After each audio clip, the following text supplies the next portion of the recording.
E eu lembro que uma vez também você tava falando do geração de valor num podcast que eu acho que era do Jovem Nerd. Já tem um tempo já, né? Até hoje, eu participo uma vez por mês do Nerdcast. Nerdcast. Nerdcast Empreendedores. Ah, então... Mas eu acho que eu ouvi... Gravo segunda-feira que vem, inclusive. Eu acho que eu ouvi já tem um tempão, assim. Tava lá em Santos, querendo ter meu negócio. E foi um que tava o Ícaro. Lembrou desse aí? Sim. E Convidamos o Ícaro lá. E aí alguém perguntou quais são os critérios que você utiliza para escolher um negócio. E aí você falou margem, escala e recorrência. Cara, eu tô te falando que isso tem muito tempo, velho. Foi 2015, deve ter sido. Você tá entendendo? É. E o troço é absolutamente real, atual hoje. Sim, mas os princípios do negócio eles são atemporais. Exato. Você pode ter meios, se vai ser metaverso, internet, celular, mobile, o meio muda, mas os princípios, eles são atemporais. É um princípio. Sim. Não é? Então, daqui a 200 anos, a gente vai estar falando a mesma coisa. Sim. Aliás, se você pegar a página do Geração de Valor no Facebook, no Twitter ou no Instagram e voltar, eu estou há 11 anos na internet, pega lá as minhas mensagens, o que eu escrevi há 10, 11 anos atrás, é a mesma coisa. Não tem variação, tem adaptação de linguagem, tem alguma adaptação da tecnologia, mas os princípios que fazem alguém crescer, produzir, eles são absolutamente coerentes. Conversa, não tem contradição, você pode... Quem quiser tentar achar uma contradição, pode procurar lá. Eu digo que não vai porque o que a gente produz não é resultado de um lampejo, de uma ideia aleatória. Não, cara, é trabalho. São 30 anos de trabalho que a gente trabalha, é o que faz, é o como faz, como trabalha, como produz, como performa. Como é que alguém sai do zero para empreender? Eu não só saí do zero. Eu tive 600 franqueados trabalhando comigo que saíram do zero também. E que a gente mentorou para que eles criassem um negócio deles. Ou seja...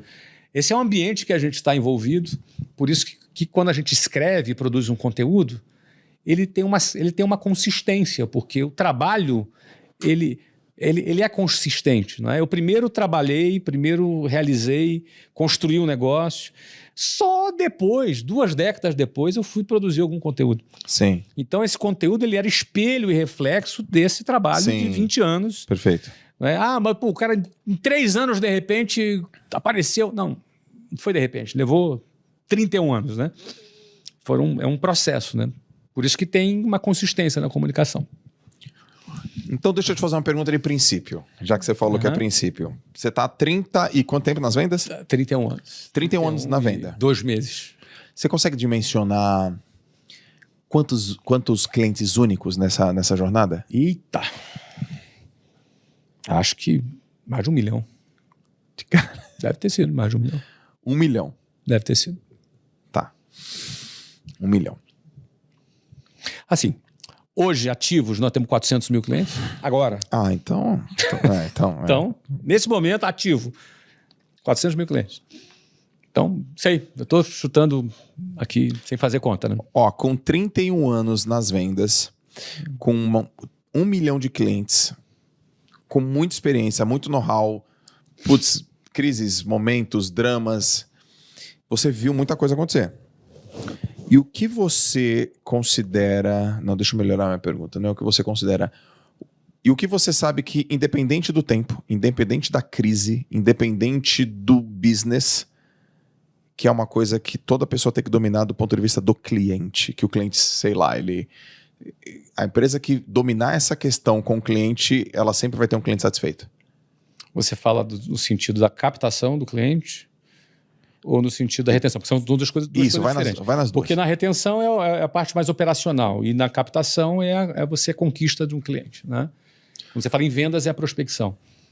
Quando você fala na operação, é a retenção e manutenção do cliente. Então tá. Então me dá um princípio fundamental de manutenção e me dá um princípio fundamental de uma bela de uma captação. Assim, cara, deixa eu começar com a operação. É antecipação. Antecipação. Na operação...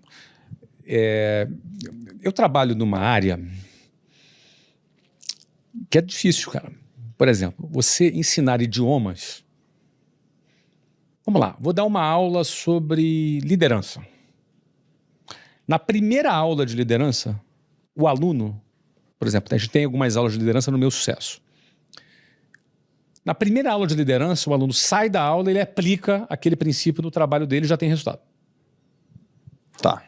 Vou dar uma aula sobre produtividade. Aí você assistiu 1 hora de aula de produtividade. Com aquela única aula sobre produtividade, o cara já sai daquela aula, pegando a agenda dele e reorganizando a agenda dele, ele já vai ter resultado. Percebe? Eu vou dar uma aula de motivação. O cara já vai sair motivado. Eu vou dar uma aula para falar sobre vendas. Nós temos lá um produto que é um curso de vendas. E esse curso de vendas, o cara na primeira aula, ele já vai vender mais. Se ele trabalha com vendas, ele pegou 2, 3 técnicas. No dia seguinte que ele fez aquela aula, sim, ele já está vendendo mais. Sim. Por que eu estou falando disso? Porque você vai dar uma aula de inglês para o cara... Ele não sai falando inglês na primeira aula. Ele não sai falando inglês na primeira aula. Ao contrário. Na primeira aula, ele pensa assim, meu Deus, isso aqui é muito difícil. Eu sou burro. Ele acha que é burro. Claro que não é burro. Ninguém é burro. O adulto vai começar a aprender o idioma, ele tem dificuldade. Então, aprender um idioma, como o inglês, que as pessoas não aprendem porque gostam. Eu adoro aprender inglês. Eu devo ter tido 0,5% de alunos que gostam. 99,5% entende que é um mal necessário. Certo. Então, aprender inglês, a comparação que a gente faz é tipo tomar uma bezetacil, entendeu? Você já tomou uma bezetacil? Já, cara. No braço ou no bumbum? No bumbum. Tomou no bumbum, né? No bumbum. Porque o bumbum tem mais carninha. Isso. Né? Aí dói menos. Mas você ficou sentado de lado por quanto tempo? Pô, ficou uns 3, cara, eu acho. Uns 3, né? É. Por que você tomou bezetacil no bumbum? Explica pra mim. O que você aprontou pra tomar essa bezetacil? Cara, eu tava com uma amidalite. Ou seja, você teve uma infecção forte. E tomei remédio e não dava certo. E não dava nada, né? Cara, minha garganta tava arregaçada, assim. Tá. Sabe por que alguém toma uma bezetacil? Porque se não tomar, morre. Eu nunca vi na minha vida alguém andando assim na rua, passou em frente a uma farmácia e, cara, tô com vontade de tomar bezetacil. 4 da tarde. Vou tomar. Vê uma dupla aí pra mim. Vê uma bezetacil dupla. Então, já ria bumbum pra fora assim, ó. Pode ser aqui, ó. Tô sem fazer nada aqui? Tô sem fazer. Você já viu? Não. Não.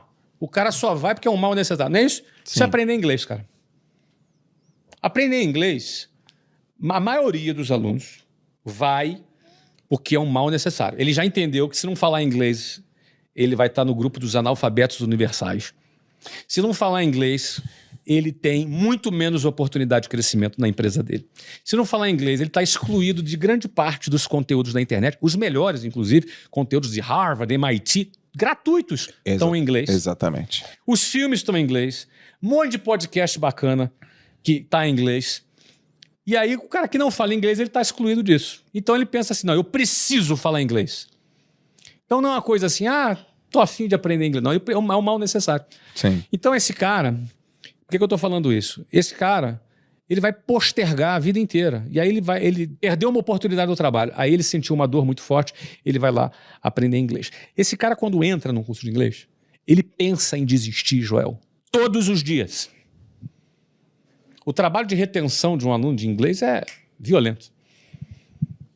Todos os dias. Porque ele começa a estudar, sofre, quer desistir. Ele sofre, ele quer parar. Ele tem dificuldade, ele quer... Aí não tem problema de tempo, ele quer parar. Sim. Então a melhor coisa que tem é a antecipação. Você ter observar um padrão de alunos que desistem de qualquer coisa. Eu falei de inglês porque foi a minha principal escola, mas... A gente fazia na escola, por exemplo, um trabalho de controle de frequência. Um aluno que já faltava a primeira aula, a segunda aula, a terceira aula, a gente já entrava em contato com esse cara. E o ideal é você se antecipar, antecipar. A antecipação é a principal ferramenta para você reter cliente. Então, é como se fosse, na inteligência artificial, a gente chama de a tecnologia preditiva. Como você prevê, você identifica um determinado padrão, já prevê aquilo que pode acontecer dentro daquele padrão e já faz uma ação buscando dar um remédio antes do problema acontecer. Sim. O preventivo tem mais valor do que o curativo. Se você trabalhar preventivamente você vai reter mais clientes do que se você tentar resolver os problemas que depois existem. Cara, essa é muito boa. Tá? Então, quando você entende esse conceito, esse princípio, acabou. E você vai pensar na tua retenção de cliente de uma maneira diferente.